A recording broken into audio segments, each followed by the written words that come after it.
पासे पोथी पढ़त हैं, डासे डमरू बजाएं, तासे तन के साधक जो, वो पंडित कहलाएं। क्या हो गया है हमारे समाज को?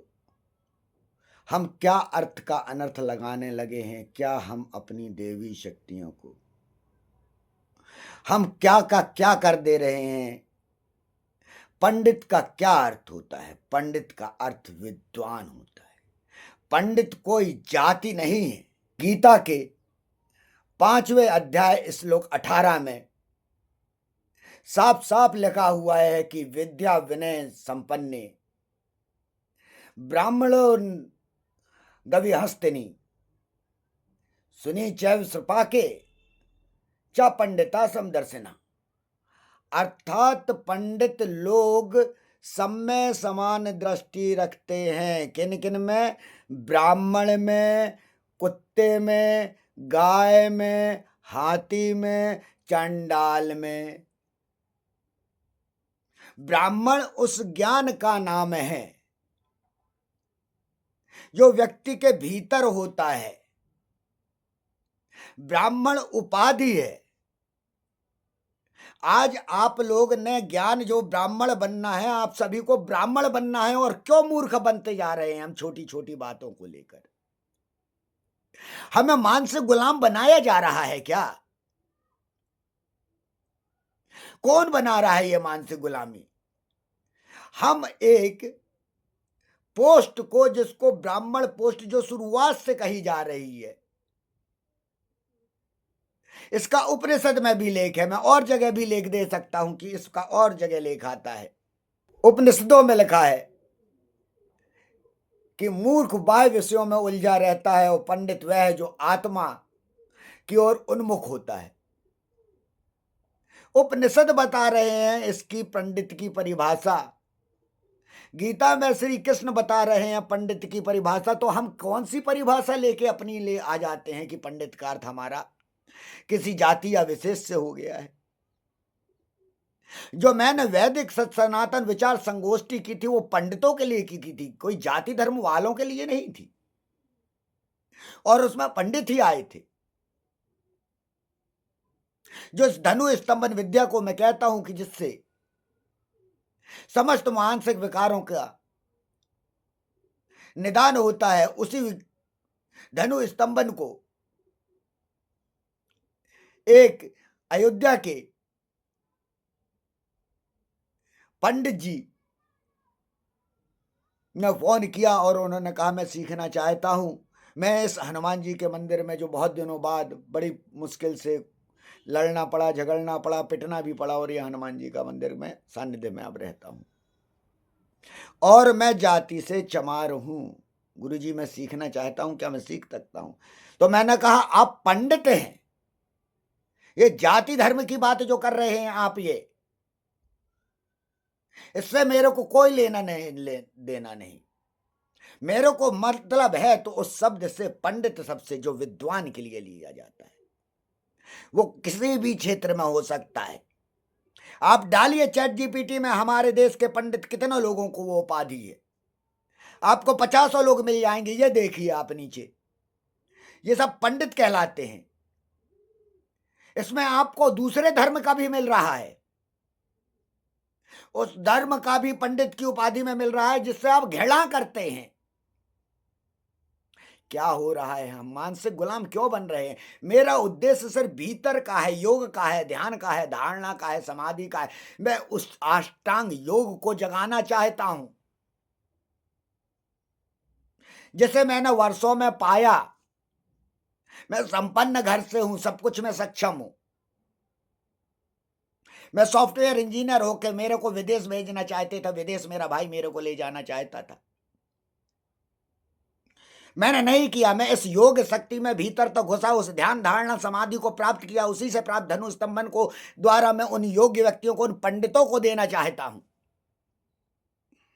जिनका उद्देश्य हो कल्याण। मैंने सिखाया है फौजियों को, मैंने सिखाया है आईबी वालों को, मेरे से सीखा है साधु सन्यासियों ने, वो सभी पंडित हैं, वो सब ज्ञान के द्वारा मेरे से सीखा है। डॉक्टर ने ज्ञान के द्वारा, ताकि आपके मन का विकास हो सके। इसी को ही विदेश में करोड़ों में बेचा जाता है। ये विद्याएं हमारे यहीं से गई हैं। ये वही विद्या है जिसके द्वारा श्री कृष्ण ने अर्जुन को 45 मिनट का जो गीता का ज्ञान दिया था, वो इसी के द्वारा ही दिया जाता है। ये हमारी सनातन की विद्याएं हैं जिसके द्वारा हम भूत प्रेत तंत्र मंत्र का नाश कर सकते हैं। हम वास्तविक में सनातन शक्तियों को अगर हमें जगाना होगा तो हमें इन आडंबरों से बाहर निकलना होगा। हमें ये इंद्रियों की गुलामी है, और इंद्रियों की गुलामी में ही लोग चाहते हैं, दूसरे देशों का यही सोचना है कि तुम इंद्रियों की गुलामी में आपस में झगड़ते रहो, एक दूसरे को नीचा दिखाते रहो, और भीतर की उस शक्ति में नहीं जा पाओ जहां पे आत्मा है, जो परमात्मा के लिए, जो तुम्हारे वेद बता रहे हैं, जो तुम्हारे शास्त्र बता रहे हैं, जो तुम्हारे उपनिषद बता रहे हैं। तुम नहीं पढ़ रहे हो उनको, तुम उन पुराणों में लग गए जिसमें कहानी के तौर पे ऐसे समझाया गया है, जिस प्रकार से बच्चे को हम एक कहानी सुनाते हैं कि मान लीजिए ऐसा होता है और ऐसा ऐसा, ताकि बच्चे को समझ आ जाए।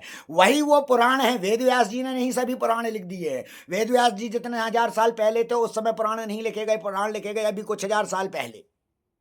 तो वो उनके रचयिता नहीं है। जिस प्रकार से मैं कहता हूं शिव तांडव स्त्रोत का रचयिता रावण नहीं है। तुमने जैसे ही पढ़ा बस कहने लगे रावण, शिव तांडव स्त्रोत रावण ने लिख दिया, रावण को रचयिता बना दिया। तो ये हमारी इंद्रियों की गुलामी है। हमने जैसा देखा तुरंत मानने लगे। हम उस मस्तिष्क के अंदर नहीं गए, हम खोजबीन में नहीं गए कि ऐसा क्यों, क्या, कैसे।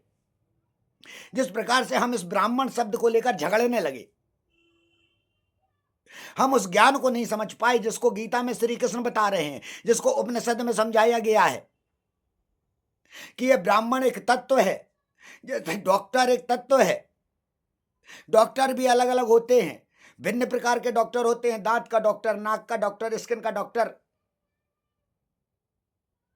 उसी प्रकार से पंडित भी अलग अलग होते हैं। संगीत के क्षेत्र का पंडित आप देखिए, ये रही वो लिस्ट। ये सभी पंडित थे। मेरा कहने का अर्थ सिर्फ इतना है कि इंद्रियों से बाहर निकल के हमारे भीतर की योगिक शक्ति को समझिए। सब कुछ संभव है। ये योग शारीरिक योग नहीं कि आप बैठ गए और योग करने लगे। बुद्ध ने हमें समझाना चाहा, रजनीश ने हमें समझाना चाहा, श्री कृष्ण ने हमें समझाना चाहा, लेकिन तुमने किसी की बात को समझना नहीं चाहा, क्योंकि तुम सब अपने आप को सर्वज्ञानी समझते हो और इंद्रियों के बस में उस आडंबर चमक धमक को ही सब कुछ समझ लेते हो और सोच लेते हो कि तुम्हारा कोई दूसरा भाग्य बदल देगा। यही बस तुम्हारी मूर्खता है। तुम अपने भाग्य विधाता हो। अहम ब्रह्मास्मि। तुम्हें यह समझना होगा कि जिस प्रकार से तुम्हें मूर्ख बनाकर ब्रह्मा के मंदिर बनाने के लिए पहले, सबसे पहले मना किया गया, वहां से तुम्हें मानसिक गुलाम बनाना चालू किया गया ताकि तुम ज्ञान के देवता के ही पहले मत बनाओ। तुम वहां तक सोच ही नहीं पाओ, बुद्धि विचार नहीं कर पाओ। और इसीलिए गायत्री और सावित्री की वो कथा आई, जो गायत्री जिसको कहते हैं गायत्री मंत्र, जिससे ब्रह्म चेतन अवस्था पागलो पैदा होती है। ओम भूभुर्भुवः स्वः तत्सवितुर्वरेण्यं भर्गो देवस्य धीमहि धियो यो न प्रचोदयात्। ये सातों चक्र का मंत्र है। ओम वो केंद्र है जिसमें हिंदू, मुस्लिम, सिख, ईसाई सभी धर्मों का अगर तुम योग समझोगे, उनके ग्रंथों को देखोगे, अगर गूढ़ में जाओगे, तो सबने उसी आत्मा और परमात्मा को समझाया है। और ओम उस हमिंग को समझाया है जो तुम्हारे भीतर से हम हमेशा जैसा चलती रहती है। ये हमिंग जिसकी तारा तुम्हारी सांस है, हाँ वहां चल रही है। उस हमिंग के कारण जिसके द्वारा ये पृथ्वी टिकी हुई है, उस हमिंग के कारण जिसके द्वारा ये पूरा संसार चल रहा है, वही ओम शक्ति है, जिसको शिव ओम नमः शिवाय अर्थात तो तुम अर्थ समझो। यानी शिव ओम को नमस्कार कर रहे हो। ओम नमः शिवाय का अर्थ यह नहीं होता है कि शिव को हम नमस्कार कर रहे हैं। अगर शिव को तुम्हें नमस्कार करना है तो तुम्हें कहना पड़ेगा ओम शिवाय नमः।